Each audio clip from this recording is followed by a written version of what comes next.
দর্শক, আজকের ভিডিওতে আমি আপনাদেরকে এমন একজন বুদ্ধিমান দাদুকে দেখাবো যিনি জটিল কঠিন কাজের সহজ টেকনিকগুলো দিয়ে থাকেন। ভিডিওটা পুরোপুরি দেখলে অনেক জটিল কাজের সহজ সমাধানগুলো পেয়ে যাবেন আপনারা। যেমন এইটা দেখুন কি চমৎকার ছিল। তারপরে দেখুন এটা হচ্ছে থালা বাসন মাজার মাজুনি। এই মাজুনি দিয়ে কোনো কিছু পরিষ্কার করতে গেলে হাতে সমস্যা হয়। দেখুন এইভাবে একটা বোতল কেটে সুতো লাগিয়ে ক্যাপটাকে লাগিয়ে দিন, এখন কিন্তু অনায়াসে খুব চমৎকারভাবে যে কোনো কিছু পরিষ্কার করতে পারবেন।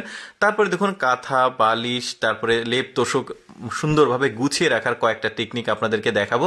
যেমন দেখুন এভাবে লেপগুলো সুন্দরভাবে আপনারা কিন্তু বাসায় গুছিয়ে রাখতে পারবেন। বেডটা দেখতেও চমৎকার লাগবে, এটা আবার বালিশ হিসেবেও ব্যবহার করা যাবে, বেশ চমৎকার। কিন্তু আরও দেখাবো একটু পরে।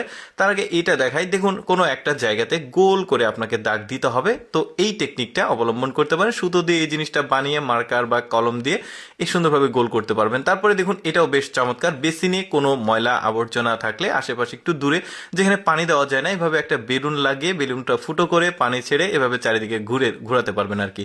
তারপরে এখানে দেখুন যে কোনো মোজা সুন্দরভাবে গুছিয়ে রাখার একটা সহজ টেকনিক, দেখুন বেশ দারুণ। কিন্তু এই যে দেখুন দেখতেও ভালো লাগছে, মানে মনের মধ্যে একটা প্রফুল্লতা আসে আর কি। তারপরে দেখুন উঁচু কোনো জায়গাতে ধরুন আপনি দাঁড়িয়ে আছেন, পানি অনেক নিচে আছে, তো সেখানে আপনি যেতে পারবেন না, তো সেখানে কিন্তু আপনি এই টেকনিকটা অবলম্বন করে পানি উত্তোলন করতে পারবেন। আমার কাছে এটা বেস্ট মনে হয়েছে। আরেকটা বেস্ট মনে হয়েছে, একটু পরে দেখাচ্ছি সেটা।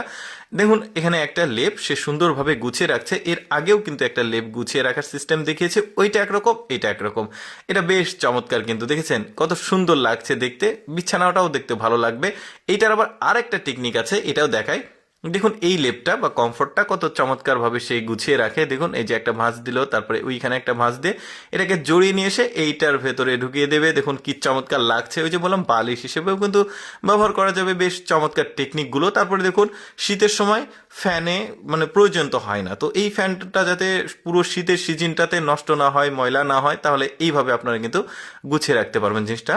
তারপর দেখুন ধরুন পলিথিন, আপনি কোনো কিছু পলিথিনে আপনাকে নিতে হবে, লিকুইড জাতীয় তেল বা কোনো কিছু, বোতল নেই আপনার কাছে, আপনি চাইলে এইভাবে সুন্দরভাবে গিট্টুটা দিয়ে বাসা পর্যন্ত এই তেল বা কোনো কিছু নিয়ে আসতে পারবেন, লিকুইড জাতীয় যে কোনো কিছু, কোনো রিস্ক থাকলো না। তারপরে এখানে দেখুন দুইটা বাঁশ বা কাঠি সুন্দরভাবে আপনাকে গিট্টু দেওয়ার প্রয়োজন হয়তো অনেক কাজে। তো এই সহজ টেকনিকটা কিন্তু আপনারা অবলম্বন করতে পারেন, তাহলে কাজটা কিন্তু একদমই মানে সমাধান হয়ে যাবে। দেখুন এটা গিট্টুটাও খুব চমৎকার ছিল, মজবুত আর কি। তারপরে দেখুন এই যে বোতলে কোনো পানি জাতীয় কোনো কিছু আপনাকে রাখতে হবে, ক্যাপ হারিয়ে গেছে, তো সেক্ষেত্রে এইভাবে বোতলটা ভরে টিস্যু দিয়ে চাপ দিলে কিন্তু এটা অনেক সময় ধরে এখানে কিন্তু মানে পানিটা আটকে থাকবে, বেশ চমৎকার ব্যাপার। তারপরে আমার কাছে যেটা সবচাইতে প্রয়োজনীয় এবং মানে সহজ মনে হয়েছে, এইটা মানে আমার কাছে খুব ভালো লেগেছে আর কি। আপনি এভাবে বস্তাতে একটা দড়ি গিট্টু দিয়ে যেখানে ইচ্ছা নিয়ে যেতে পারবেন। তো যাই হোক দর্শক, কেমন লাগলো দাদুর এই চমৎকার চমৎকার টেকনিকগুলো, মানে জটিল কাজের সহজ সমাধানগুলো, কমেন্ট করে জানাবেন। আর এইরকম মজার মজার ভিডিও প্রতিদিন দেখতে আমাদের লেটস গো ফেসবুক পেজটি ফলো রাখতে পারেন। ধন্যবাদ সবাইকে।